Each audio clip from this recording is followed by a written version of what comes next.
Bismillahirrahmanirrahim. Assalamualaikum warahmatullahi wabarakatuh. Alhamdulillahirrabbilalamin wa bihi nasta'in wa ala umuri dunya waddin wa ala alihi wa sahbihi ajmain amma ba'du. Alhamdulillahirrabbilalamin. Pada kesempatan kali ini saya akan sedikit menjelaskan tentang ringkasan webinar investasi dan risiko syariah. Untuk mempersingkat waktu, mari langsung saja kita kepada pembahasan yang pertama, yaitu tentang investasi. Apa itu investasi? Investasi adalah sebuah aktivitas menyimpan atau menempatkan dana pada periode tertentu dengan harapan penyimpanan tersebut akan menimbulkan keuntungan atau peningkatan nilai. Terus, kenapa harus berinvestasi? Dengan berinvestasi sejak dini, melindungi kita dari nilai aset dari inflasi yang menyebabkan turunnya daya beli uang yang kita miliki. Tidak hanya itu, investasi juga mampu memenuhi kebutuhan kita di masyarakat. Terus kemudian, mengapa kita harus berinvestasi? Karena ada 3 faktor, yaitu fase keuangan, kemudian inflasi, serta perintah Allah dalam Quran surat An-Nisa ayat 9. Kemudian, ketika berinvestasi harus waspada terhadap investasi tersebut, apakah ilegal atau legal. Kemudian keanggotaan serta Satgas Waspada Investasi. Yang pertama itu adalah OJK sendiri atau Otoritas Jasa Keuangan. Kemudian di Bank Indonesia, Kementerian Perdagangan Republik Indonesia, Kementerian Komunikasi dan Informatika, kemudian Kementerian Dalam Negeri, Kementerian Agama, dan masih banyak yang lainnya. Kemudian pencegahan yaitu dengan cara pemantauan kegiatan investasi ilegal, kemudian mengkoordinasi dengan anggota Satgas Waspada Investasi, kemudian mengadakan edukasi kepada pelaku industri SJK dan masyarakat, kemudian mewajibkan seluruh industri yang belum terdaftar untuk mendapatkan izin dari OJK. Kemudian untuk penanganannya yaitu dengan menangani investasi ilegal sebelum banyak korban dengan menghentikan entitas investasi ilegal. Kemudian mengumumkan investasi ilegal kepada masyarakat melalui siaran komunikasi. Kemudian mengajukan blokir website dan aplikasi secara rutin kepada Kominfo Republik Indonesia. Kemudian menyampaikan laporan informasi kepada Bareskrim Polri untuk proses penegakan hukum. Kemudian yang C, permasalahan dan penyebab utama investasi ilegal permasalahan. Yang pertama adalah menjanjikan keuntungan tidak wajar dalam investasi jangka waktu cepat. Kemudian menjanjikan bonus dari perekrutan anggota baru. Kemudian memanfaatkan tokoh, artis maupun yang lainnya.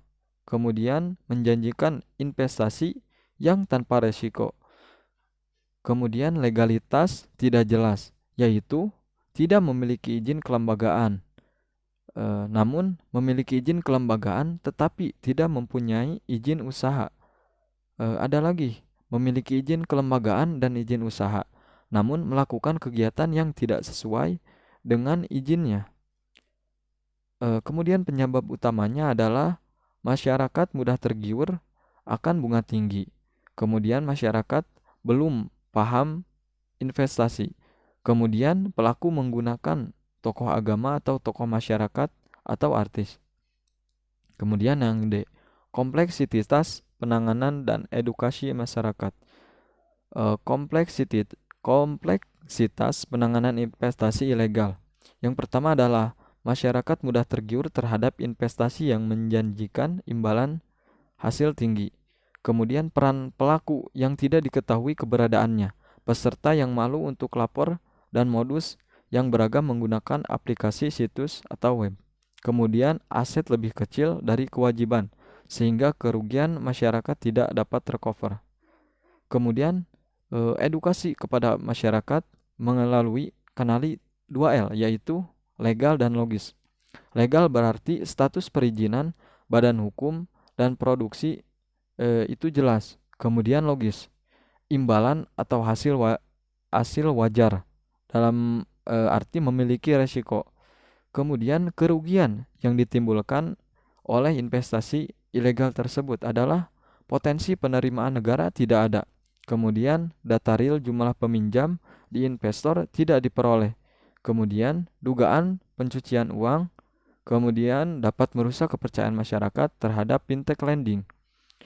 Kemudian yang F, tindakan Satgas terhadap fintech peer-to-peer lending ilegal. Pencegahannya adalah dengan mengadakan edukasi kepada masyarakat, cyber patroli, umumkan kepada masyarakat melalui siaran. Kemudian membatasi ruang gerak transaksi keuangan, perbankan ataupun payment system. Kemudian kenapa berinvestasi di produk pasar modal? Salah satu keuntungannya adalah di pasar modal yaitu sudah terdaftar di OJK. Kemudian transparansi, informasi dan fleksibel serta terjangkau, liquid dan mobile. Kemudian produk pasar modal syariah ada beberapa macam, salah satunya adalah saham syariah, reksadana dan yang lainnya. Kemudian inflasi.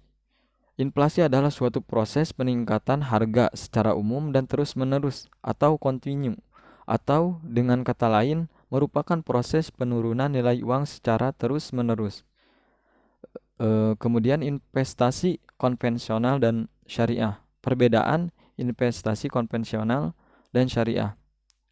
Dari aspek atau tujuan, konvensional lebih fokus kepada return, sedangkan syariah selain return juga ada misi sosial. Kemudian pengelolaan, di mana konvensional tanpa screening instrumen.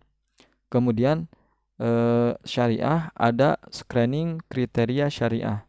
Kemudian dari dari return, tidak di konvensional tidak perlu cleansing. Namun di syariah sendiri ada cleansing non halal.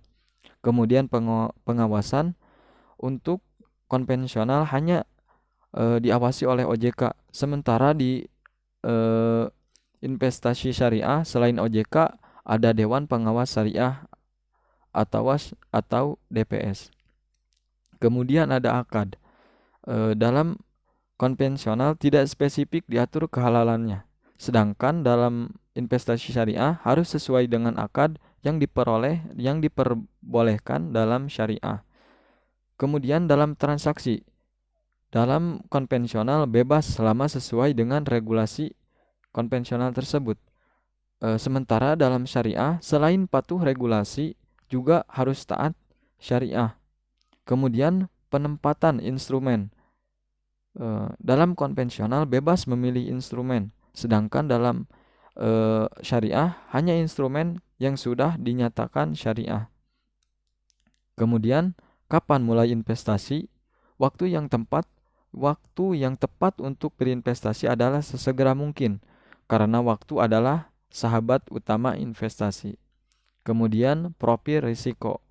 Sebelum memilih instrumen investasi, seorang investor disarankan untuk mengenali profil risiko terlebih dahulu.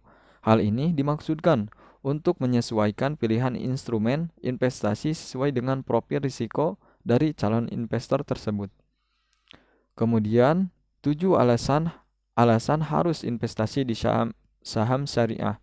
Yang pertama adalah amanah, kemudian berkah, cuan, dividen, efisien, filantropi, growth.